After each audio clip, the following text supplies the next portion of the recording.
Boa tarde, pessoal. Aqui quem fala é o Leonardo Costa e eu sou apresentador do podcast internacional mais nacional do Brasil. E hoje, no nosso primeiríssimo episódio, temos um convidado mais que especial, Luiz Fernando Baracho. Pessoal, e devido a alguns problemas técnicos, nós perdemos os primeiros minutos da gravação. Mas não se preocupem que a maior parte está lá e está bem legal. Aproveita! Ele é bacharel em Direito pela Universidade Presbiteriana Mackenzie, especialista em Relações Internacionais pela FEPESP, com formação pela Academia de Direito Internacional de Haia e mestre em Direito Internacional Público pela Faculdade de Direito da Universidade de São Paulo. Advogado, professor da Universidade de São Judas Tadeu e da Escola Brasileira de Direito. Seja muito bem-vindo. Eu viajei bastante dentro da Europa, porque, enfim, tem essa facilidade, né? Europa é muito pequena para um Sim. país como o Brasil, de tamanho continental, e você tem uma rede de transportes muito integrada. Então, basicamente, é o seguinte, nasci daqui em São Paulo, sei lá, eu tenho meus 16 anos, a grana tá curta, mas eu quero fazer uma viagenzinha, pô, eu posso pegar o trem e ir para Paranapiacaba, né? Se eu sou um jovem belga, a grana está curta, poxa, eu posso pegar um ônibus, eu estou no Luxemburgo, né? Eu estou na Holanda, eu estou na França, né?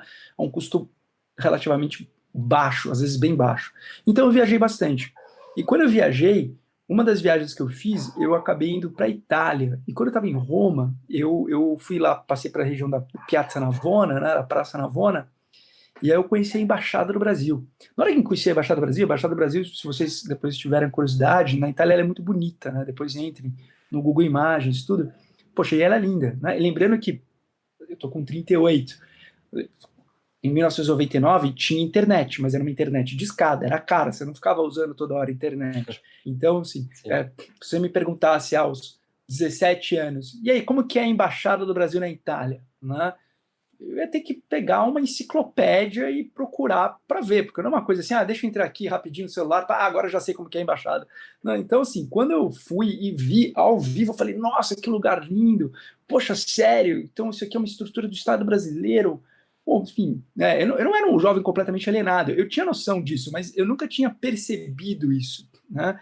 Assim, aquele momento que caiu a ficha, eu falei, nossa, que legal. Aí eu falei, pô, bacana isso, deixa eu começar a pesquisar mais sobre isso. E aí eu fui estudando. E eu gostava da área de humanas, mas como eu disse, o meu carinho era para a área de biológicas. Sim. Eventualmente eu decidi fazer o curso de Relações Internacionais, lembrando, né, que à época os dois principais cursos eram o REL, UNB, e a PUC São Paulo, que tinha o curso de RI. Né? Certo. Havia algumas outras faculdades, mas nada que fosse no mesmo nível dessas duas. Né?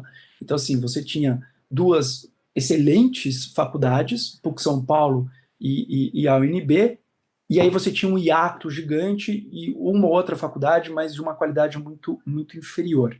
Né? Então eu falei, poxa, eu vou fazer relações internacionais. Mas aí meu pai teve uma conversa, 99, né, para vocês que nasceram 2000 em diante, ou talvez até em 99, né, em 99 foi o momento da crise no Brasil. Né? Então eu falo, né, a década de 90 foi a década do que eu chamo de crises open bar. Né? Por que eram as crises open bar? Porque começa com a crise da tequila em 94, vai para a crise, que é a crise no México, né? Depois vai para a crise que eu chamo a crise do saquê, que é 97 nos países asiáticos, depois vai para a crise da Rússia, que eu chamo a crise da vodka, e aí chega em 99 a crise da caipirinha, a crise brasileira. Então nós estamos nos anos 90, as crises open bar. Pô, 1999, crise, né? A situação em casa ficou mais complicada ao final do ano, o curso da PUC São Paulo era muito caro, né? E aí meu pai falou também, poxa, você tem certeza, curso de Relações Internacionais, enfim, se hoje o aluno ou aluna que ingressa no CUJRI já tem esses dramas, né? Pô, qual que vai ser a empregabilidade disso? Será que tem Sim. viabilidade? Será que não tem? Será que é Verdade. só para ser diplomata? Será que não é? Enfim, em 99 tinha isso um exponencial significativo. Então eu falei, sabe de uma coisa? Na dúvida, vamos no direito. né? Aí foi aquela tradição, né? Se é exatas é engenharia, se é biológica é medicina, se é humanas é direito. Aí eu fui para o direito. Né?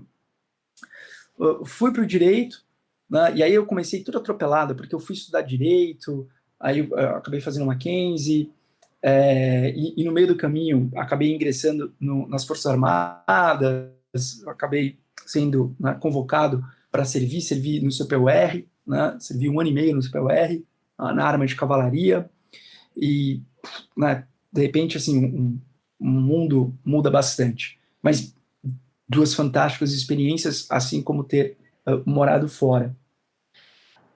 Quando eu estava na faculdade, eu gostava de algumas matérias, mas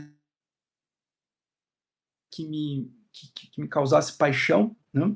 E como eu tive essa experiência no Exército, eu ganhava, né? Enfim, eu era remunerado. Não era muito bem remunerado, mas eu era remunerado. Como no Sim. SuperUR, ele é o curso preparatório de oficiais da reserva, então você é oficial, quando eu tive a possibilidade de exercer a função de oficial, né? Então estava lá, aspirante oficial para ser segundo-tenente, o soldo que nós recebíamos era melhor. Isso foi fundamental. Por quê? Porque com esse dinheiro, eu guardei esse dinheiro, do tempo que eu fui aspirante oficial para tenente, eu guardei esse dinheiro e aí surgiu a oportunidade de fazer um intercâmbio para a Espanha, né? O Mackenzie estava começando essa política de intercâmbios. Que legal. E aí, basicamente, as instituições eram duas, ou eram instituições portuguesas ou era Espanha. Eu falei, pô, eu não vou para Portugal por uma razão muito simples. Eu já falo português, por que eu vou fazer em Portugal, assim, né? E eu falo isso com muita tranquilidade, porque a família do meu pai é portuguesa, então, assim, claro que eu tenho um carinho por Portugal, mas assim, você fala, nossa, uau, Portugal, que lugar. Não tem nada demais. Eu falei, bom, né, e chovendo molhado, né, eu vou aprender o quê? Falar português com sotaque? Se for assim, eu converso com meu avô. Bom, então, fui para Espanha. Tá, fui para Espanha, fiquei lá, fiz o intercâmbio em Salamanca, gostei muito, né? Aí tudo aquilo que eu passei na Inglaterra, passei de novo com uma vantagem. Agora eu era maior de idade, né? Tudo bem, eu tinha 21 anos, né? Mas, poxa, eu era maior de idade, então agora eu podia viajar mais, tinha mais liberdade, podia fazer as coisas, podia ir nos bares, enfim. Então, tive toda aquela experiência que lá na Europa o pessoal chama de experiência Erasmus, né? Que é o programa de intercâmbio entre alunos europeus, que é o programa Erasmus. Você vai falar, pô, mas parece aquele cara, o Erasmus de Roterdã. É justamente, é uma homenagem ao filósofo humanista Erasmus de Roterdã. Tem até um filme muito legal para vocês assistirem, que é uma sequência, que é o Albergue Espanhol e depois Bonecas Russas. É a mesma turma e Bonecas Russas foi gravado 10 anos depois, que é exatamente a experiência de um estudante universitário fazendo intercâmbio. É bem legal o filme, Legal. bem gostoso, vale a Interessante. pena. Albergue Espanhol, depois vocês dêem uma procurada, e aí vocês vão gostar tanto do filme, eu tenho certeza que vocês vão gostar, que vocês vão querer ver a sequência, que é quando eles se reencontram 10 anos depois, 10, 15 anos depois, que se chama Bonecas Russas. E era exatamente essa experiência. Né? Poxa, imersão na faculdade? Nada. Era imersão na vida social. É isso. Né? Mas uma baita vida social, super bacana, super gostoso. Né? Típico momento da juventude, aquele joie de vivre. Mas enfim, então passei por essa experiência, eu falei, não, pô, legal, vamos começar a estudar internacional, então, eu tô achando uma coisa bacana, não sei ainda bem o que é, mas eu tô achando divertido. Até que, né, eu peço desculpas pelo barulho aqui ao fundo, mas é o sobrinho, até que eu fui, quando voltei, eu tive o curso de Direito Internacional Público, né, com uma professora maravilhosa, que é a professora Elizabeth, que depois foi minha orientadora no programa de mestrado na USP, ela era professora da USP do Mackenzie, e ali eu falei, poxa, eu me encontrei. E eu amei aquela disciplina, e no Mackenzie, à época, nós tínhamos um grupo chamado DIPMAC, que era o Grupo de Estudo de Direito Internacional Público. E nós nos reuníamos de 15 em 15 dias, e o DIPMAC também, além de ser um grupo de estudo, era um grupo que preparava para algo que começava a tomar corpo no Brasil, que hoje já é bem solidificado, que são as simulações de as simulações diplomáticas, né? Sim, sim. A MUNS, os Monos da Vida, VIMUN, aí participei, né, lá na Áustria, enfim, fui para o VIMUN, né, na época um VIMUN foi realizado em Viena, né, e aí nós nos transformamos assim num grupo de estudo de referência dentro da instituição, né. Conseguimos um apoio da instituição que foi muito bacana, né, e esse foi o grupo de estudo, até onde eu salvo engano, mas foi o grupo de estudo mais longevo, né, da história do direito do Mackenzie, porque foram quase 15 anos, aliás, quase não, foram 15 anos de história desse grupo de estudo, né, e como todo semestre nós tínhamos o processo seletivo, vezes que foram 100 candidatos, eram 100 inscritos para 5 vagas, né. Até porque, como tinha patrocínio da universidade, e aí você falava, era o melhor propaganda era, pô, semestre passado nós fomos para a Áustria, aí lotava, né? Pô, sério, a faculdade pagou, nossa, aí que Imagino, tinha, imagino. né? A demanda era enorme, como era pequena, então o preço saía caro, né? Na economia clássica. E aí eu fiz grandes amigos, enfim, foi uma baita experiência. E aquilo foi muito legal, porque aquilo me ajudou a não só encontrar uma área que eu gostava, mas também encontrar pessoas, colegas com uma forte afinidade, né? Porque nós estávamos no curso de Direito, nós não estávamos no curso de Relações Internacionais, então assim, e era mais ou menos o mesmo perfil.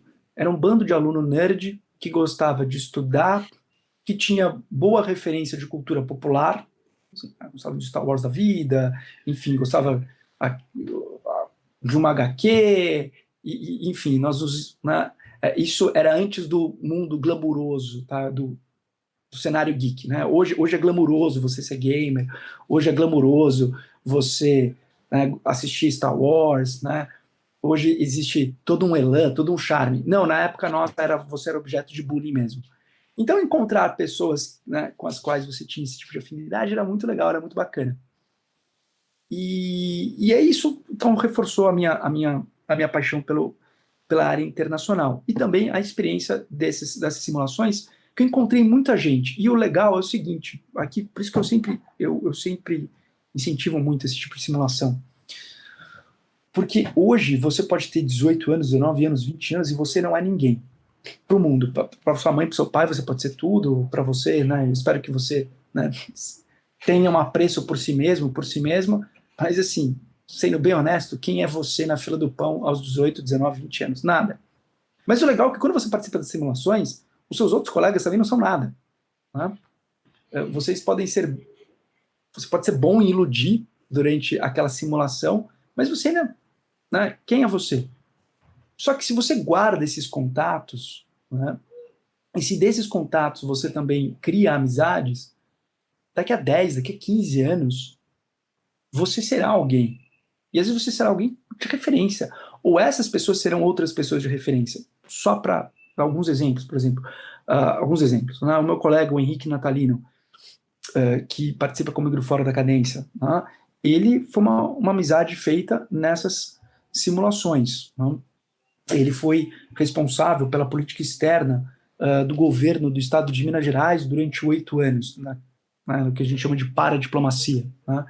Então ele era o assessor do governador, então governador Antônio Anastasia, né, durante 8 anos, conduzindo ali a política externa de uma unidade da federação, né, do estado de Minas Gerais, no caso. Um outro que é muito famoso, que vocês com certeza conhecem, o Guilherme Casarões. O Guilherme Casarões era meu colega das simulações. Que legal. Né? Aliás, no mesmo evento que eu conheci o Henrique, fiz amizade, o Casarões estava junto comigo participando daquela simulação. Né? Um grande amigo meu, Ilan Cooperstein, hoje ele é o representante do C20 aqui no Brasil. O C20 é o grupo das 20 maiores cidades na área de desenvolvimento sustentável, que é uma ONG com sede em Londres, né, que na área de sustentabilidade urbana ela tem o mesmo peso que, por exemplo, Human Rights Watch tem na área de direitos humanos. O C20 é uma referência. E quem representa o C20 no Brasil hoje é o Ilan, o Luiz Feldman, que é diplomata, que foi durante um bom tempo o braço direito do Celso Amorim. Né? Então, quem nós éramos aos 19 anos? Um bando de estudante que estava lá brincando de, né, ser diplomata. Então, essa experiência é bem bacana, por isso que se você acha que não vale muito a pena, repense isso e participe pelo menos uma ou duas vezes, que eu acho que você vai acabar gostando, né, para quem está nos assistindo, para quem está nos Realmente, eu ouvindo. comecei quando o senhor recomendou e estou fazendo até hoje, eu gosto muito disso. Exato. Então, assim, eu sou suspeito. Eu acho fantástico. Se tivesse uma versão sênior, eu até faria. Mas voltando. E, brincadeira, né? A versão sênior já é a vida como ela é. Bom, então é isso. Aí foi essa experiência na faculdade, foi essa experiência na universidade, principalmente no grupo de estudo, por isso que eu sou fã de grupos de estudo, que me fez enveredar por esses caminhos. Aí depois eu fiz especialização na FAESP-SP em relações internacionais, porque eu queria saber de política internacional, tendo como referência teorias de relações internacionais, discussões de geopolítica, né? Porque na faculdade de Direito, por mais que nós fôssemos muito bem assessorados pela professora Elizabeth, tivéssemos um repertório muito bom de leitura, mas nós éramos estudantes do direito. Né? Então, eu sempre tinha um medo de fazer comentários ou falar sobre relações internacionais meio que num freestyle. Né? É o que está me vindo na cabeça, eu vou falar e ótimo. Se você está tomando um café, se você está tomando uma cerveja, tudo bem, você vai ser o freestyle. Mas dependendo do ambiente, né, não é o melhor modelo de argumentação. Então, eu fui fazer essa especialização, gostei bastante, e aí depois eu acabei entrando no mestrado lá na USP, no Direito da USP. Aí fui fazer um curso na Academia de Direito Internacional em Haia, lá na Holanda. Eu tive oportunidade de fazer lá o curso avançado. Lá você tem um curso básico, o curso avançado. Enfim, eu passei para fazer o curso avançado, fui selecionado e aí foi uma experiência bacana, porque, enfim, o curso básico são mais ou menos 400 alunos, o curso avançado são 10. Então, aí realmente você tem aula assim com... o meu tutor, um era professor em Oxford, o outro era professor em Harvard e o outro é professor lá em Hamburgo. Então, assim, eu tive a possibilidade de estudar com pessoas que são, enfim, estavam, né? Estão até hoje, né? Nenhum deles morreu. Entre as maiores referências do direito internacional público. E foi isso. E o caminho para a faculdade, para lecionar, foi muito rápido, porque eu trabalhava como advogado, eu comecei trabalhando como advogado no escritório espanhol, que tinha uma filial aqui no Brasil, que era Uria Menendez. Aqui no Brasil era Dias Carneiro Advogados. Então, eu tive essa possibilidade de realmente trabalhar, então, uma instituição internacional, um escritório de advocacia, mas um escritório de advocacia internacional. Sim. Era muito bacana, era muito legal, pagava muito bem, ficava muito feliz com isso, mas o volume de trabalho era realmente muito alto, porque nós estávamos começando aqui no Brasil, e eu brincava, nós éramos em 10 pessoas no Brasil, eram 700 advogados na Espanha, mas eles achavam que nós tínhamos mais 690 pessoas trabalhando aqui no Brasil, mas a gente não tinha outras 690, eram só nós 10, e nós tínhamos um volume, né, que era um volume gigantesco. E aí eu já estava querendo fazer o mestrado, e aí eu falei, sabe de uma coisa? Eu acho que eu vou para esse mundo acadêmico. E eu sempre gostei, eu sempre fiz monitoria, eu sempre gostei de toda a parte de assessorar os professores e as professoras. Eu não fazia só grupo de estudo de direito internacional, também fazia de filosofia do direito, filosofia do direito 1, filosofia do direito 2. Então, assim, eu aproveitei muito a minha universidade. Não? É uma coisa que eu não posso reclamar. Né? E aí eu falei, sabe de uma coisa? Eu acho que vou começar a dar aula. Eu tinha um ex-chefe meu, na época que eu era estagiário, que era professor José Fernando Simão, que é professor da Faculdade de Direito da USP, e ele disse, olha, tem a oportunidade aqui de você lecionar numa instituição X, você quer? Eu falei, quero. Primeiro dia que eu pisei na sala de aula, foi horrível, porque eu estava tenso, eu tinha 26 anos, mas eu tinha cara de 12, Nossa. e ninguém, enfim, era uma turma gigante, eram 100 alunos, era um cursinho, não era uma aula normal de graduação que você senta, você toma café. Então, gente, o que vocês acham da vida? Não, era 4 horas para, né, começar e terminar uma matéria com volume absurdo. Porém, o meu segundo dia de aula foi menos tenso, o meu terceiro dia de aula foi menos tenso. E aí foi. E aí teve uma hora que eu falei, sabe de uma coisa? Essa é a minha praia, saí do escritório e entrei. Talvez, em termos de remuneração, não tenha sido a decisão mais, né, prudente, mas em termos de realização pessoal, certamente o foi. E é isso. E aproveitando esse gancho, então, eu gostaria que o senhor desse algumas dicas para quem pensa em seguir a área acadêmica. O que que o senhor recomenda? O que que o senhor Olha, eu vou pode fazer, esperar? eu vou dar uma sugestão para vocês totalmente fora da casinha, tá? Fora da caixa, totalmente fora da caixa. Uh, Quase todos eu imagino, né, eventuais professores e professoras que sejam convidados e convidadas, vocês, além da parte da graduação, de dedicação da graduação, que isso eu vou confirmar, mas eles provavelmente falaram o seguinte, olha, procurem bons programas de mestrado, tentem, né, encontrar professores e professoras que são pesquisadores e pesquisadoras em linhas que são próximas daquelas linhas que vocês querem estudar, entenda a linha de pesquisa dessa pessoa, se ofereça a participar de eventos, eventualmente faça uma matéria no programa de mestrado, uma vez graduado ou graduada, como ouvinte, enfim, e vai te falar mais ou menos aquilo que quase todo mundo fez. Mas eu vou ser bem sincero com vocês, eu vou dar uma outra direção para vocês. Durante a graduação, né, aproveitem ao máximo a graduação, tudo que ela extrai. Aí, acho que estamos todos no mesmo denominador. Tá? Todos os grupos de estudos que você puder participar, participe, todos as iniciações científicas, os seminários, né? E é claro que isso é variável conforme a instituição na qual você está. Se você está em uma instituição pública, provavelmente você tem uma cultura maior nesse sentido.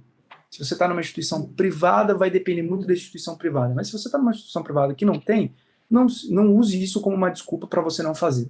Tá? Corra atrás, faça você, estabeleça você, crie um grupo de estudo, converse com a coordenação, com o professor, enfim, né? Se engaje nisso. Hoje vocês têm ferramentas fantásticas, né, para complementar a formação de vocês. Tá? YouTube, eu sempre digo assim, as redes sociais, elas são uma realidade. Então, assim, é inescapável. Sim.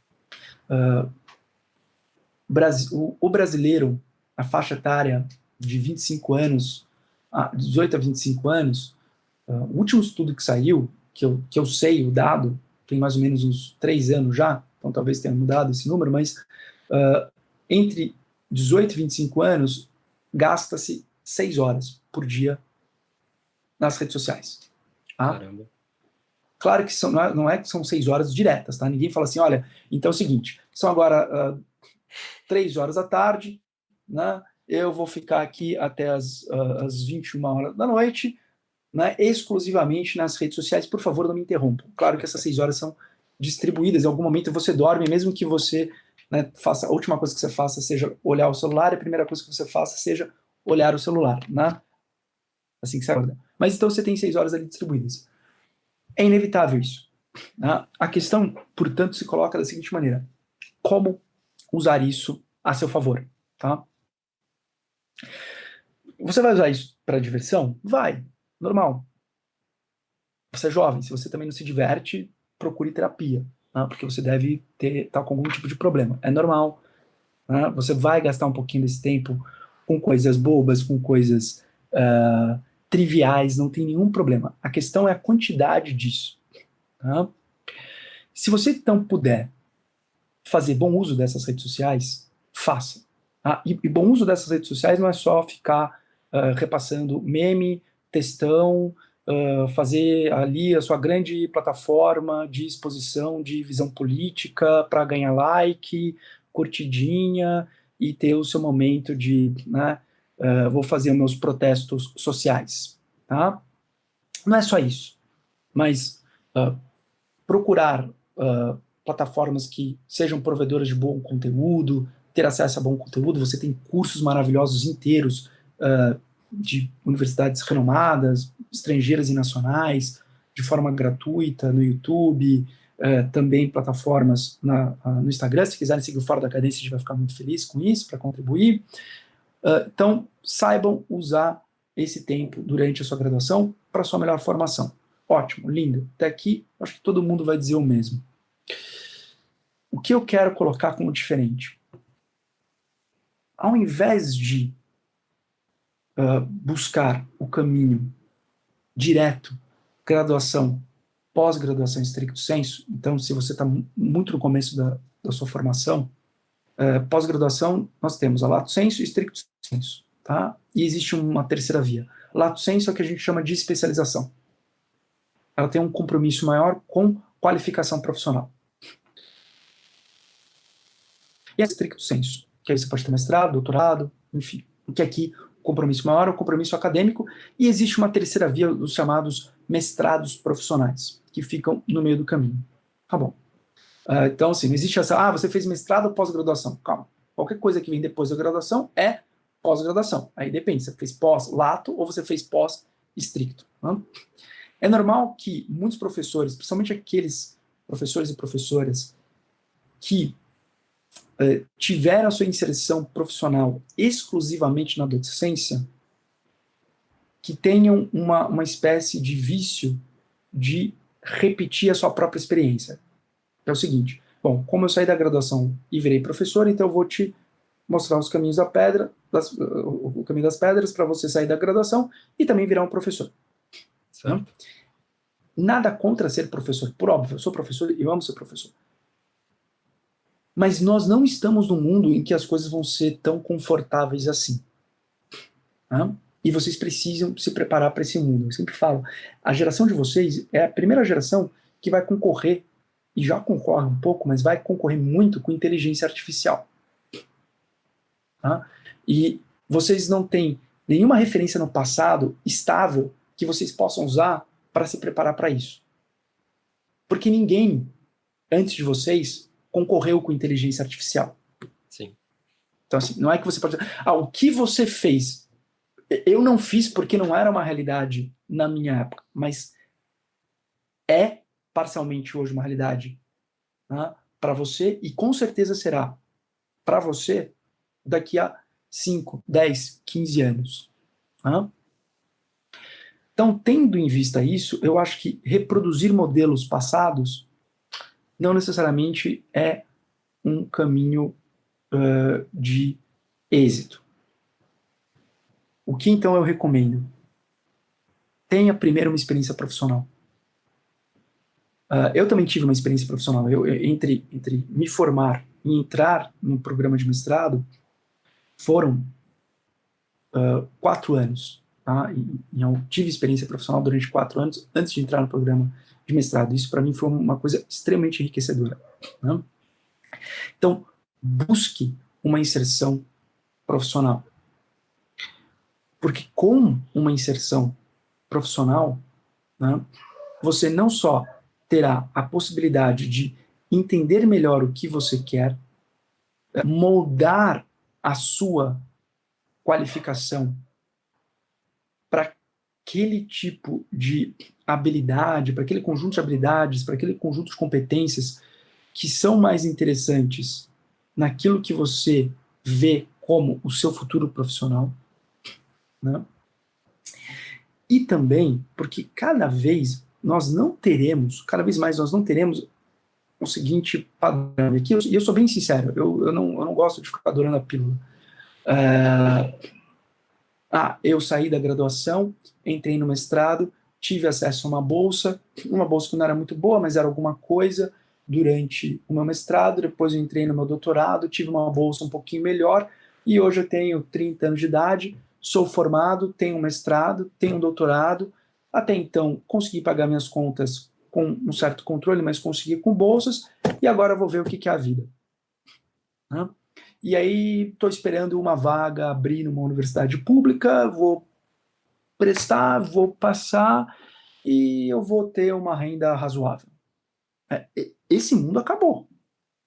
Esse mundo já acabou faz um tempo. E esse mundo acabou e não volta mais. Né? Então, assim, esta realidade, não espere que vá se confirmar. Muito menos para você se você tem os seus 18, seus 19, seus 20 anos. Ah, mas uma, duas pessoas podem. Ótimo. Alguma coisa disso haverá. Tá? Mas você quer se pautar pela exceção ou você quer desenvolver estratégias pela média? E se você for uma exceção, ótimo, mas você pelo menos estabeleceu uma estratégia pela média. Porque se você só mirar a exceção na sua lógica de confirmação de vida de Instagram, do tipo, você consegue, você vai fazer, você vai brilhar, porque o coach disse que você é legal, porque sua mãe te disse que você é especial, etc, etc, ótimo, eu não me arrisco tanto. O nível de frustração que você vai ter é considerável. Logo, o ponto não é não queira a vida acadêmica. A questão é não dependa da vida acadêmica. Esse é o pulo do gato. Se você conseguir desenvolver estratégias de inserção profissional bem-sucedidas, que depois poderão, né, permitir que você tenha até um conforto maior sobre a sua formação acadêmica, o que eu quero dizer com isso? Eu não entrei nesse programa de mestrado porque este professor que me orienta, ou essa professora que me orienta, é a única pessoa que eu conheço, e eu nem queria muito estudar isso, mas como era o professor ou a professora que eu conhecia e que permitiu a vaga, então eu acabei estudando isso porque era o que tinha para hoje. E o meu objetivo era entrar no programa de mestrado, independentemente do que seja esse programa de mestrado, independentemente daquilo que eu, né, venha a estudar. Não, se você tiver essa sua inserção profissional bem resolvida, você pode escolher o que você vai estudar na sua formação acadêmica, porque você não depende dessa formação acadêmica. Indo direto ao ponto, você não depende dessa bolsa. Né? Isso te dá uma liberdade maior. Né? Ah, mas estudar e trabalhar, fazer mestrado, é super complicado. Bom, se você esperar as coisas na vida serem fáceis para você fazer, a chance de você ficar parado ou parada são relativamente, é uma chance razoável. E eu vou dizer, eu fiz meu programa de mestrado trabalhando, né? Foi puxado? Claro que foi puxado. Mas eu consegui fazer? Eu consegui fazer. Da mesma forma que eu comecei a minha graduação, eu tinha que, enfim, eu ia dormir todo dia, meia-noite e meia, acordava 4 horas da manhã para fazer a graduação junto com o exército, né? E para pegar um ônibus 4:30 da manhã para estar lá no quartel, enfim, 7 horas da manhã, e voltava de casa com um ônibus também, chegava em casa meia-noite e meia, enfim, eu não posso reclamar, porque tem pessoas que, enfim, saem de situações muito mais difíceis do que a minha, né? E mesmo assim as pessoas, né, sobrevivem e conseguem, se tiverem afinco, se tiverem dedicação, conseguem fazer. Então a minha sugestão é o seguinte, pense em uma inserção profissional e faça dessa inserção profissional a plataforma que vai permitir com que você ingresse na vida acadêmica sem que a vida acadêmica seja exclusivamente a sua fonte de renda durante a formação. Não estou Certo. falando a parte docente. Depois você vai, e você, uma vez com mestrado, com título de mestrado, com título de doutor, de doutora, enfim, aí você pode começar a se inserir. Porque senão vai acontecer o seguinte, você vai ter uma geração com seus 28, 29 anos, com uma excelente titulação e sem capacidade de inserção no mercado. Realmente. Nós estamos caminhando para um mundo, e nós estamos caminhando para um mundo em que aquela visão de uma estabilidade profissional dada por um concurso, ou uma estabilidade profissional dada até por uma relação sob a consolidação das leis do trabalho, esse mundo de estabilidade tende a se tornar rarefeito. E antes que alguém pense, mas isso é por conta do presidente e a política dele junto com Paulo Guedes, não é só isso. Mas você tem certas mudanças de padrões tecnológicos que vão forçar o mundo a ser assim, e que forçam o mundo a ser assim. Né? É claro que você tem variáveis internas que podem atenuar ou acentuar isso, mas existem certas questões estruturais que são mais importantes do que questões conjunturais. E a tecnologia é uma questão estrutural. Então, Sim. saber o mínimo de programação. Vai ter um momento que você precisa saber o mínimo de programação. Poxa, mas eu sou formado em relações internacionais. Tudo bem, mas você já é uma pessoa que você poderia, por exemplo, trabalhar em uma startup que desenvolve mapas com as mais possíveis aplicações de mapas no setor corporativo e no setor público? Você já não pensou que você poderia, que você pode trabalhar em que você faz gerenciamento de Big Data para relações internacionais? Realmente, é uma abordagem que a gente não está acostumado, né? Pouca gente fala disso. Então, desenvolvam aptidões que são necessárias para esse mundo. Né? Nada contra você ser fluente em grego clássico. Nossa, maravilhoso. Leia o Sófocles no original. Nossa, lindo isso. Né? Você tem possibilidade de uma inserção profissional? Claro que você tem, mas qual é esta possibilidade de inserção profissional, né, dada a demanda presente e futura? Né?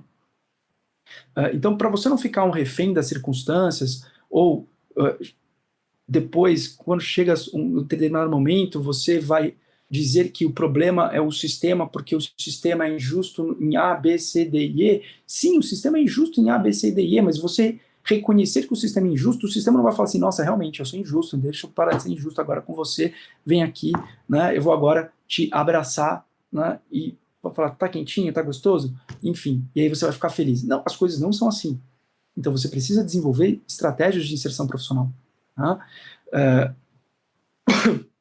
Uma dica que eu dou, bem concreta, né, além dessa de, poxa, pensem em programação, pensem o que vocês estão fazendo, vocês meninos aqui, com esse podcast, né, desde o início, já na faculdade, né, procurando trabalhar a imagem de vocês, procurando trabalhar a identidade de vocês, né, o que é bem bacana, enfim, saia da zona de conforto, né, enfim, adquiriu aí um microfone bacana, tá perdendo tempo, ficou um final de semana procurando quais são os melhores softwares, como que faz isso, como que faz aquilo, você está saindo da sua zona de conforto, né?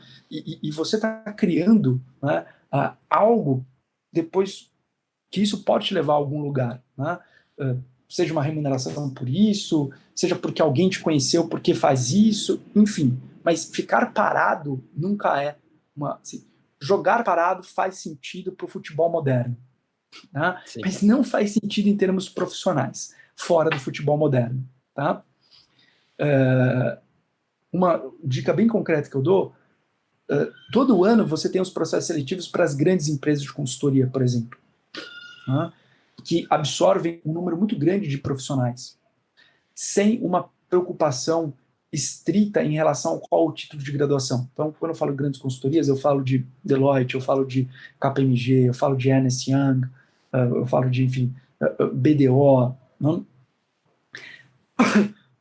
PricewaterhouseCoopers. Então, tem todo um leque, né, no ambiente corporativo que você pode buscar a sua formação quando você estiver na graduação. Ou, não, eu quero uma coisa realmente, especificamente em relações internacionais, que tenha uma conotação pública. Ótimo, tem 800 organizações internacionais no mundo. E eu não estou usando isso de forma hiperbólica, são realmente 800, um pouquinho mais que 800 organizações internacionais no mundo.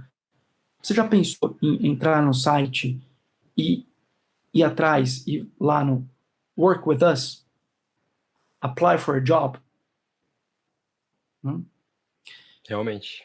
Nós temos organizações internacionais das quais o Brasil participa, e participa com reserva para brasileiros. Eu vou dar três exemplos. O Mercado Comum do Sul, o Mercosul, Tá? Agora um pouquinho menos, mas você tem ali, ocasionalmente, vagas para brasileiros nas demandas da Secretaria do Mercosul. Então, não é necessariamente um diplomata, mas para você sendo um oficial,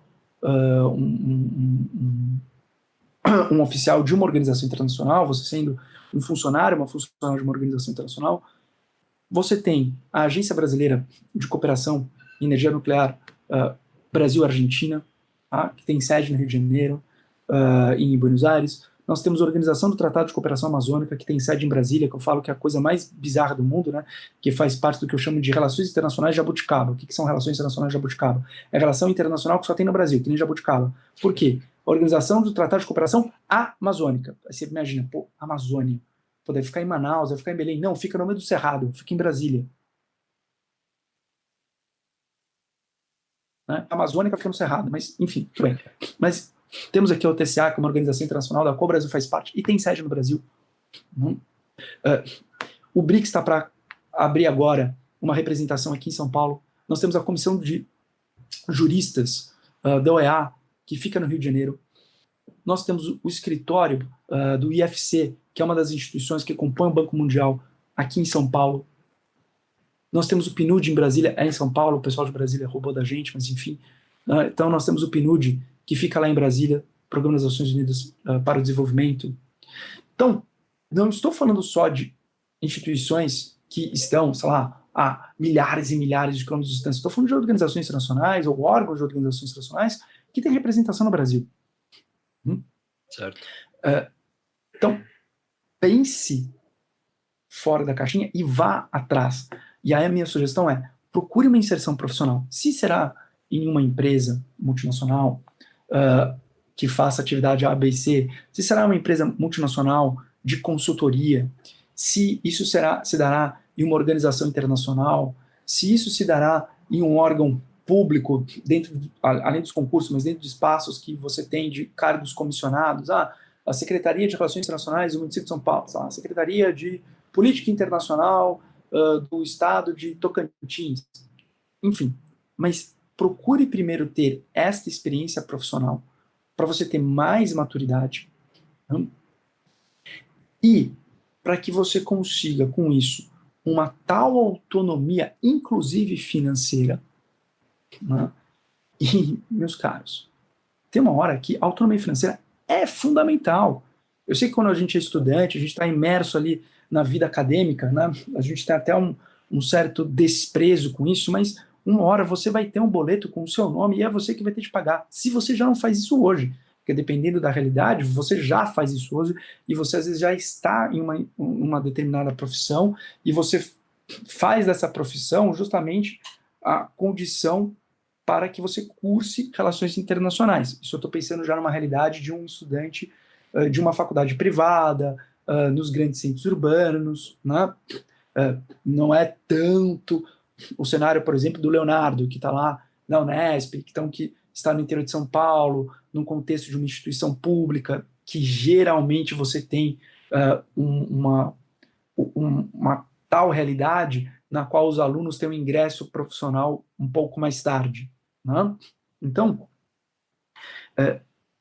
vejam, uma hora você vai precisar dessa autonomia financeira. E se você tiver essa autonomia financeira, ela pode te dar autonomia acadêmica.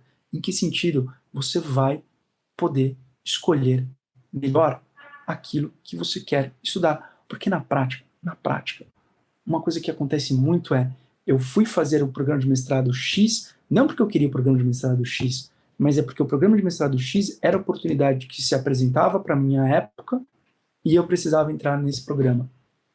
Inclusive, pensando numa bolsa XYZ.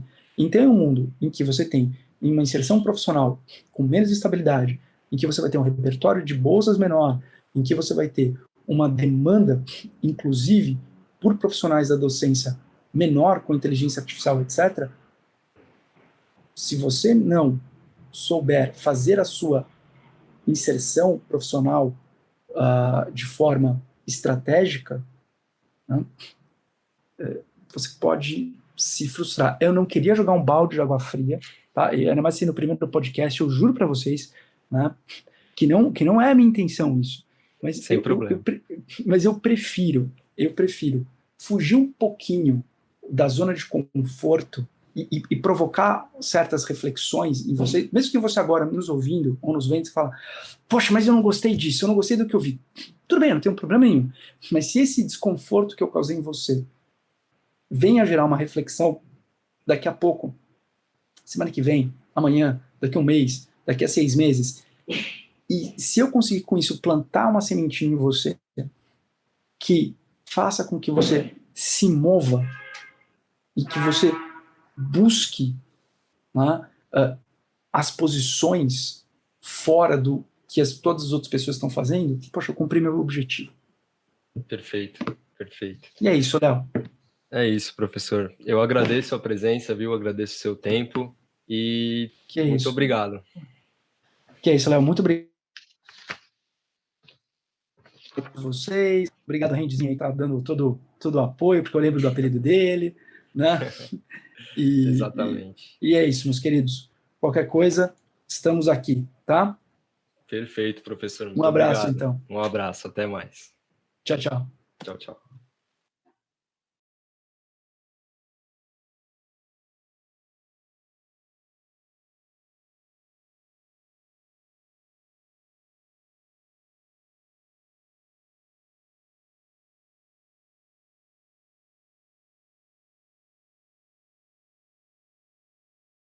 A gente está aprendendo ainda, mas vamos tentar fazer cada vez melhor.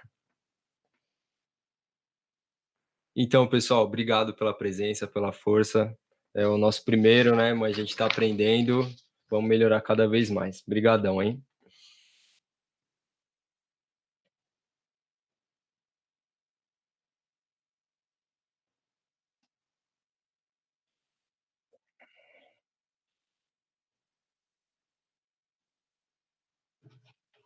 Spotify, cara.